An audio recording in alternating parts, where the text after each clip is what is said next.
মানবতা বিরোধী অপরাধের মামলায় আন্তর্জাতিক অপরাধ ট্রাইব্যুনালের দেওয়া মৃত্যুদণ্ডের আদেশ থেকে খালাস পাইছেন জামাতে ইসলামের সাবেক নেতা এটিএম আজহারুল ইসলাম। আলহামদুলিল্লাহ। ট্রাইব্যুনাল গঠনের পর মানবতা বিরোধী অপরাধের কোনো মামলায় এই প্রথম কেউ পুনর্বিবেচনার আবেদনের প্রেক্ষিতে আপিলে খালাস পাইলেন। এইটা একটা ঐতিহাসিক রায়। শুনতেছি বাম সেকুলার মহলে আর্তনাদ শুরু হয়েছে, ইউনূসের সরকার নাকি রাজাকারের পাহারাদার। রায় বাতিল করলো আদালত। রাজাকারের যদি পাহারাদারি হয় তাহলে সেটা আদালত হবে, প্রফেসর ইউনূসের সরকার কেন? আদালত কি সরকারের পাঠ? প্রফেসর ইউনূসের সরকার তো রায় বইলা দেয় না। এখন রায় বাতিল কইরা বর্তমান আপিল বিভাগ খুব গুরুত্বপূর্ণ কয়েকটা কথা বলছে আন্তর্জাতিক অপরাধ ট্রাইব্যুনালে অতীতের বিচারে আন্তর্জাতিক আইনের মানদণ্ড অনুসরণ করা হয়নি। যে সমস্ত তথ্য প্রমাণ এই মামলায় ছিল তা অতীতের আপিল বিভাগে সঠিকভাবে বিবেচনা করতে ব্যর্থ হয়েছে।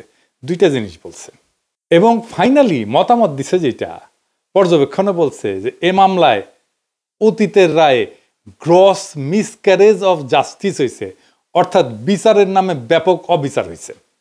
আদালতে যে সমস্ত সাক্ষ্য প্রমাণ উপস্থাপন করা হয়েছিল সেগুলোর পর্যালোচনা ছাড়াই ফাঁসি দিয়ে দেওয়া হয়েছিল।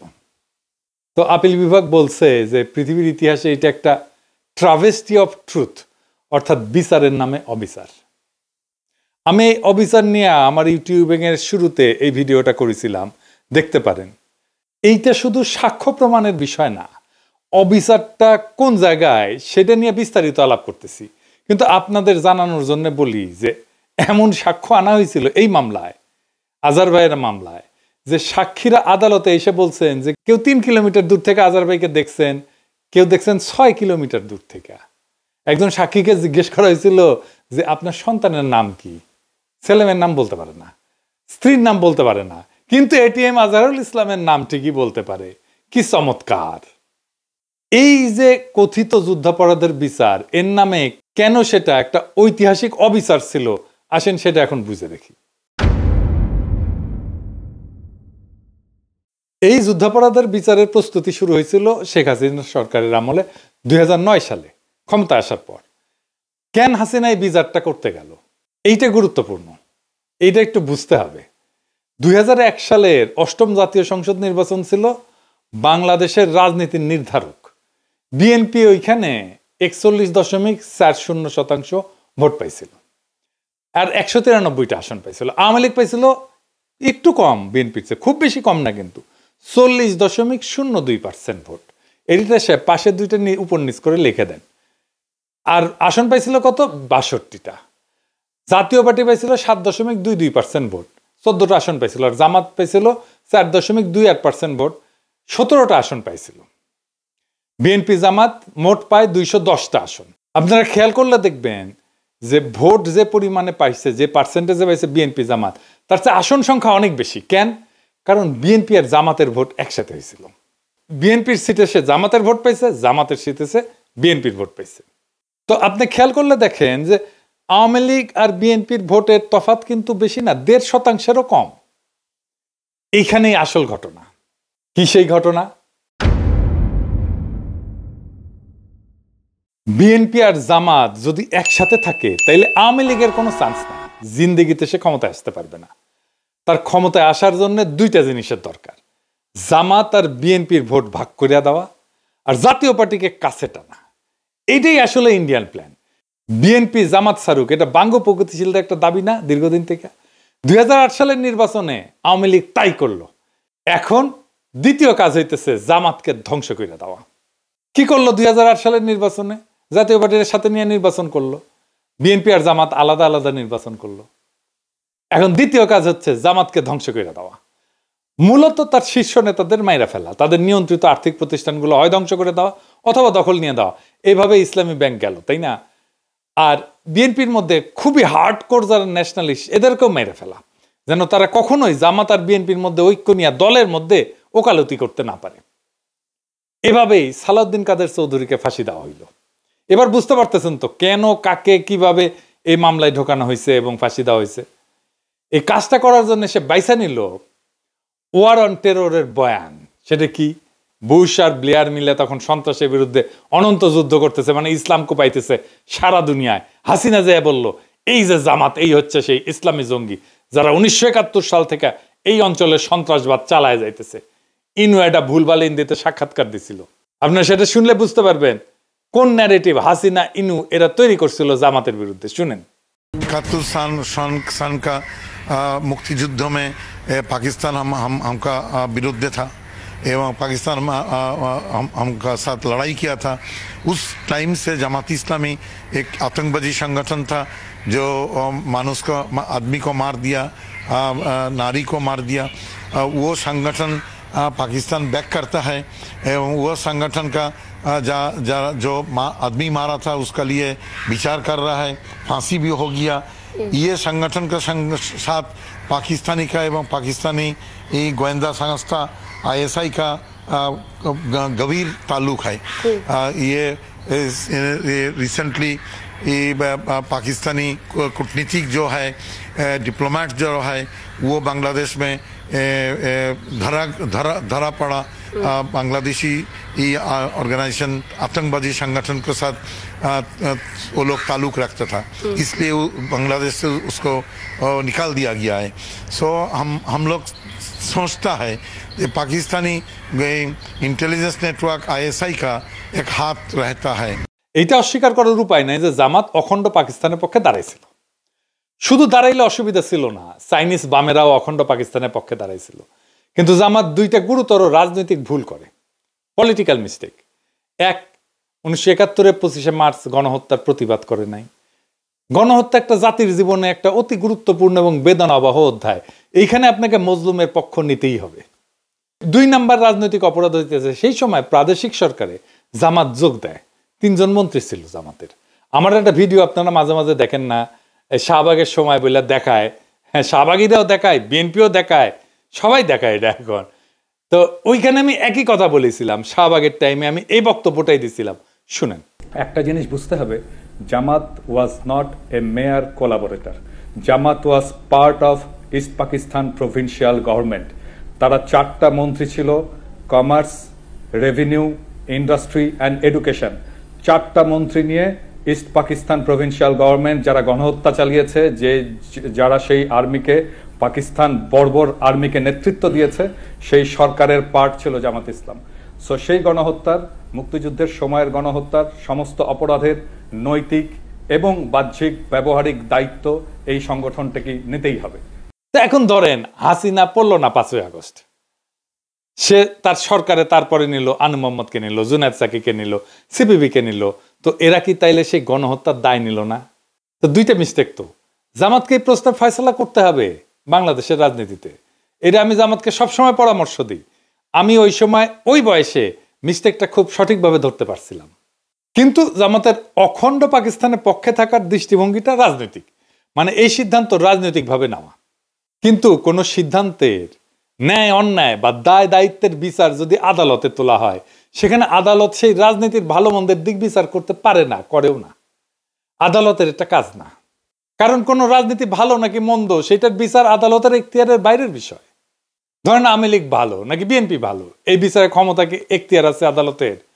কোন দল হিসেবে আপনি তখনই তার বিচার করতে পারেন যদি সে ফৌজদারি অপরাধ করে। ধরেন হাসিনা খুন করছে, গুম করছে, ক্রস ফায়ার করছে, আয়নাঘর বানাইছে, এগুলো সবই ফৌজদারি অপরাধ। ভোটাধিকার হরণ করছে, এটাও রাষ্ট্রের জনগণের বিরুদ্ধে অপরাধ। তাইলে 71-এর অপরাধের জন্য কি আমাদের বিচারের সুযোগ কি নাই? অবশ্যই আছে এবং ছিল, কিন্তু কি সেটা? একটা জিনিস খেয়াল করেন যে 71 সালে জামাত যে রাজনৈতিক ভূমিকা নিয়েছিল, এটা ছিল জামাতের রাজনৈতিক সিদ্ধান্ত এবং সেই অনুযায়ী সে কাজ করছে। কিন্তু সেই কাজ করতে গিয়া যদি সে ফৌজদারি অপরাধ ঘটায় ফেলে, আদালত অবশ্যই সে অপরাধগুলোর বিচার করতে পারে এবং করবে। এই জন্যেই আইনি পরিভাষা অনুযায়ী আদালতের এখতিয়ার আছে শুধুমাত্র আইনি অপরাধের বিচার করার। মাথায় রাখেন, আইনি অপরাধ, আইন বলে যেটা অপরাধ, সবকিছু অপরাধ না, আইন বলে। অর্থাৎ আদালত কেবল লিগাল পার্ট বা আইনি দিকগুলোর বিচার করবে।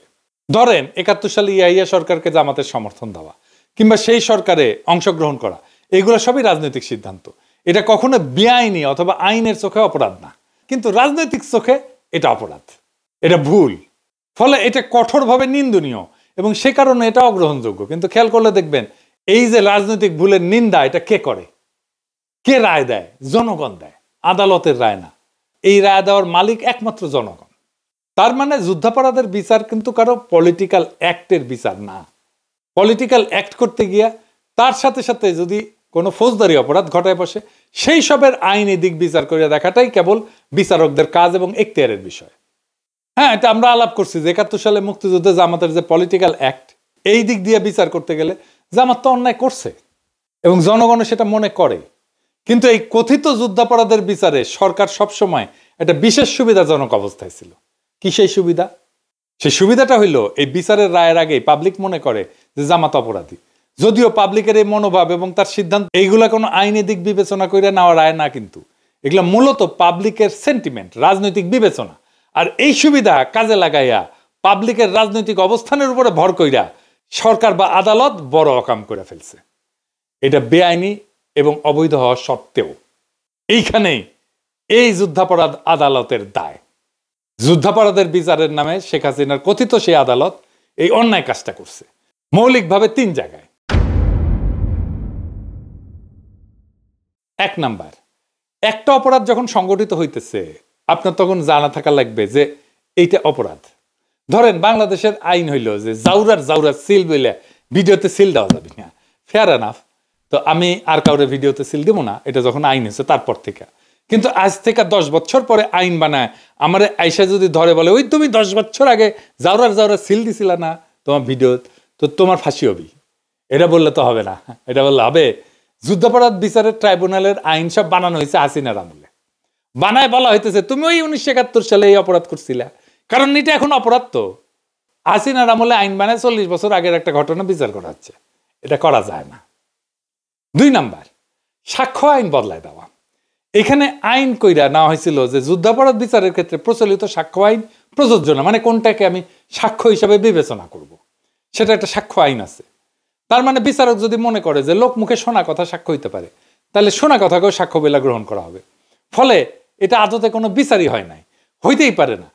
পরিষ্কারভাবে একটা প্রেজুডিস, মানে ধরেন পত্রিকায় প্রকাশিত সংবাদকে সাক্ষ্য হিসেবে ধরা হয়েছে। যদি তাই হয় তাহলে তো আমারও ফাঁসি দেওয়া যাবে, আর তাজ হাসমিনও ফাঁসি দেওয়া যাবে। কারণ আমার নামে তো, তাজ হাসমিন নামে তো ভয়ঙ্কর সাইবার সন্ত্রাসী বইলা নিউজ ছাপাইছিল, তাই না, অনেক পত্রিকা।